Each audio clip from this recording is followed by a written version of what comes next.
todos, ¿cierto? Conocemos Vygotsky, ¿cierto? A Brunner, ¿ya? Brunner sobre todo, entendiendo que es quizá un poco más actual en lo que tiene que ver con el aprendizaje. Esta diapo en general menciona el aporte de ambos, ¿ya? Tan importante fue el aporte de ambos en cuanto a la lectura que ya nos dijo, oye, ojo, la lectura no es solamente es que el niño aprenda a unir letra por letra, sílaba por sílaba, palabra por palabra. Él tiene que darle un sentido, ¿ya? ¿Y qué sentido se le puede dar?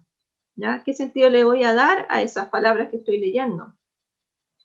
Y justamente, bueno, ya sabemos que Vygotsky habla mucho sobre el entorno, ¿cierto? Social e histórico, cómo influye el entorno cultural, social, la época donde uno está viviendo en los aprendizajes. ¿Ya?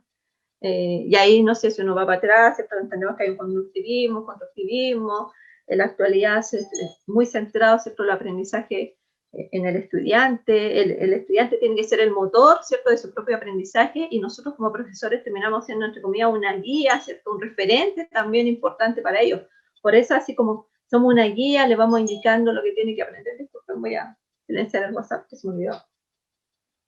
Así como somos una guía en este camino de los alumnos, también tenemos que ser un referente. ¿Ya? ¿Qué significa ser un referente en este contexto? Ahí sí. ¿Qué significa ser un referente en este contexto? Es, bueno, nosotros queremos desarrollar un hábito lector en nuestros estudiantes. Bueno, ¿qué tanto estamos leyendo nosotros? Pregunta ahí para cada uno de nosotros, ¿lo estamos leyendo o no estamos leyendo? Yo soy súper honesta y lo digo, no sé si con tristeza o no ya a esta altura. Leo, pero me he fijado que casi todo lo que leo tiene que ver con lo laboral. Y no es malo, porque eso implica que trato de estar actualizándome, capacitándome constantemente.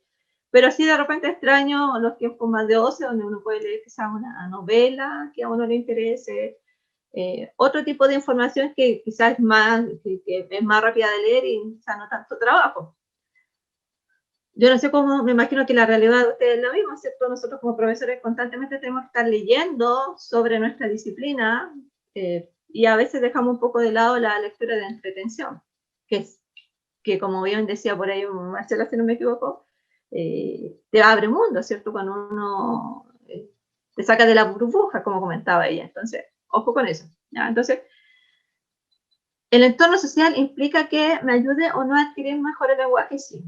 Y sabemos que vivimos en un país muy desigual educativamente hablando, y sabemos que hay personas que, por suerte, tienen mayor acceso, ¿cierto?, a educación que se dice, entre comillas, de calidad, aunque yo creo que todos nosotros como profesores siempre queremos dar calidad a nuestros estudiantes, pero quizás los recursos, la oportunidad, el acervo cultural de nuestros alumnos, de sus familias, no nos permiten quizás sacar el máximo de provecho que quisiéramos de la realidad educativa en la cual vivimos. Pero sí eso es importante, o sea, culturalmente hablando, el lenguaje, mi familia, la comunidad donde yo vivo, es vital en el desarrollo del lenguaje de mis estudiantes, ¿ya? Es culturalmente hablando, o sea, si en mi casa no hay ningún libro, que puede ser la realidad de nuestros estudiantes, ¿voy a desarrollar un hábito lector? Por lo menos en mi casa quizás no, ¿ya? Y la escuela tiene una pequeña biblioteca que le permita a todos los estudiantes leer. El aula tiene libros para que los alumnos quizás en tiempos más vacíos, donde quizás no estoy haciendo nada, puedan leer. Ahora que no están con clases presenciales, ¿qué tanto estará leyendo mi estudiante? Son preguntas que uno debiese hacerse, ¿ya? ¿Por qué? Porque es la manera como interactuamos, ¿ya? El lenguaje no es solamente para lo académico, para aprender, sino que nos permite sociabilizar también. En este contexto, ¿ya? Como les comenté, cuando uno desarrolla la habilidad de comprensión de lectura como una competencia, ¿ya? Soy capaz de adquirir tanto conocimiento que no es necesario ser o profesor, ingeniero, abogado, ¿cierto?, para llegar a acercarme a un texto disciplinario y comprenderlo. Esa es una tarea que nosotros tenemos que invitar a nuestros estudiantes. Mira, si tú entre más lees, más conocimiento vas a tener.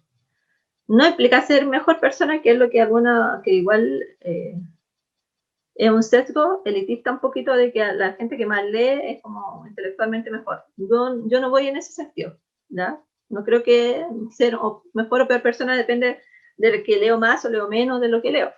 Pero sí me permite algo súper concreto, saber más cosas, tener más conocimiento, adquirir más información.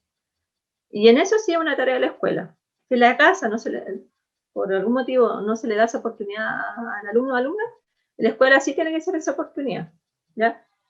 Y cómo ese conocimiento que voy leyendo, voy adquiriendo, lo voy anclando y se produce este andamiaje con lo que yo enseño en el día a día. En la clase de educación física, en la clase de arte, en la clase de matemática, en la clase de historia, en la de ciencia, en la de lenguaje, por supuesto, ¿ya? Y cómo voy vinculando lo que el alumno leyó, por ejemplo, en una clase con otra. Entonces, la lectura, si uno la hace integrada, por ejemplo, entre asignaturas, es fabulosa. ¿Por qué? Porque por un lado los alumnos ven que los profesores están remando para el mismo lado. El profesor no tiene que leer este libro y tengo que hacer un trabajo para clase de lenguaje, uno para historia y otro para matemáticas y otro para física. Entonces ahí logramos que este andamiaje de la lectura sea mejor. ¿Ya? Bueno, todo esto de la mano del constructivismo, se está entendiendo que el estudiante es el constructor de su propio aprendizaje y que nosotros somos unos guías en este camino y que el rol del estudiante tiene que ser activo. ¿Ya? De lo contrario, hay poco yo no diría que no hay aprendizaje, pero es más lento, es menos significativo, el andamiaje se da de manera muy baja, etc. ¿Ya? Bueno, y Brunner, ¿cierto? Que se enfoca mucho en el proceso cognitivo, es decir, mental del aprendizaje, que uno diría que podría ser más teórico, también le da mucha relevancia al contexto social donde se desarrolla ese lenguaje, ¿ya? O esa experiencia lingüística.